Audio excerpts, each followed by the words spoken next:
السلام علیکم ورحمۃ اللہ وبرکاتہ۔ بسم اللہ الرحمن الرحیم۔ اللہ تعالیٰ کو راضی کرنے والا وظیفہ۔ سنن ترمذی حدیث نمبر 3389۔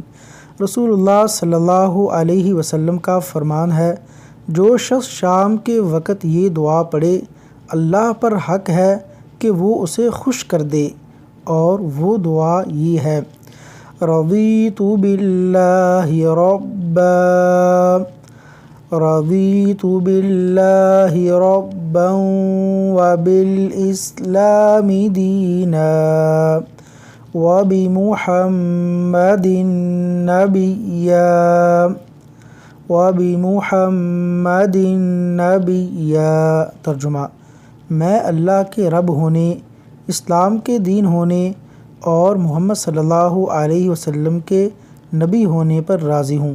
اللہ تعالیٰ عمل کی توفیق عطا فرمائے۔